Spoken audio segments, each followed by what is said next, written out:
मित्रांनो, आपल्या नांदेड जिल्ह्यातील देगलूर तालुक्यातील तमलूर गावचे सुपुत्र भारतीय सैन्य दलातील वीर सैनिक सचिन यादवराव वनंजे हे 4 दिवसापूर्वी काश्मीरमध्ये कर्तव्य बजावत असताना ते शहीद झाले। या वीर जवानास देखील मी भावपूर्ण श्रद्धांजली अर्पण करतो।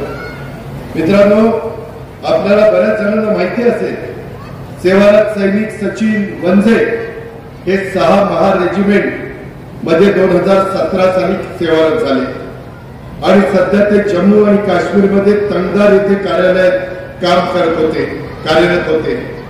शहीद जवान हे देगलूर तालुक्यातील तमलूर येथील रहिवासी। त्यांच्या पश्चात त्यांच्या परिवारामध्ये आई आहेत, वडील आहेत, 2 भाऊ आहेत, पत्नी आहे आणि अवघी 8 महिन्याची त्यांची मुलगी आहे। ज्यावेळी ऑपरेशन सिंदूर लॉन्च झालं त्याच्या आदल्या दिवशी 6 मे 2025 रोजी त्यांना पोस्टवर दारुगोळा पोहोचवण्याची जबाबदारी देण्यात आलेली होती। त्या दरम्यान कच्च्या रस्त्यावरील एका तीव्र वळवणावर त्यांच्या गाडीच्या चाकाखालीची जमीन पाऊस पडलेला असल्यामुळे कमजोर झालेली होती। चाक स्लिप झालं, कारण आदल्या दिवशी त्या भागामध्ये रात्री मुसळधार पाऊस पडलेला होता।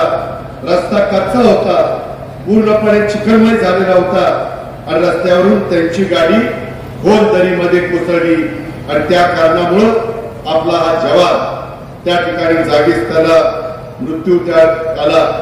अशा पद्धतीनं हे घडलेलं आहे। सगळ्या जवानांच्या पाठीशी आपण मजबूतीने उभं राहतो। त्यांचा अंत्यविधी 9 तारखेला करण्यात आला।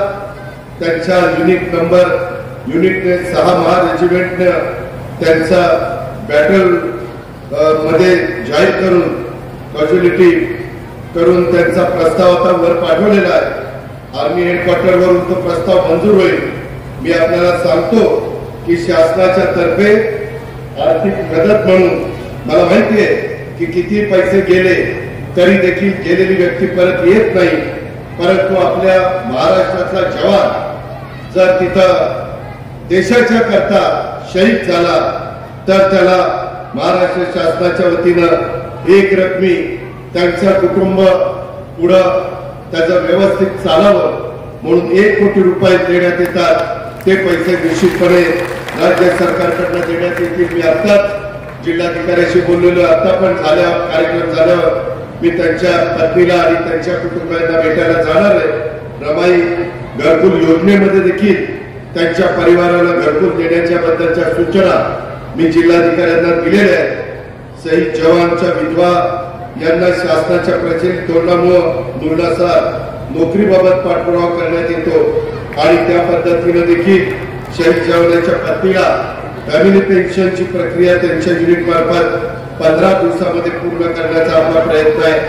कारण देशाच्या संरक्षणाच्या करता ज्यावेळेस तुमचा माझा जवान आपलं इथं सुरक्षित राहण्याच्या करता तिथं लढत असतो, त्यावेळेस त्याच्यावर कोणतंही संकट आलं तर भारत देश त्याच्या पाठीशी उभा राहतो। हे आपण वेळोवेळी दाखवलेलं आहे आणि याही वेळेस आपण ते दाखवणार आहोत। ही गोष्ट देखील आपण सगळ्यांनी लक्षामध्ये घेतली पाहिजे। आवाज बहुजनांचा।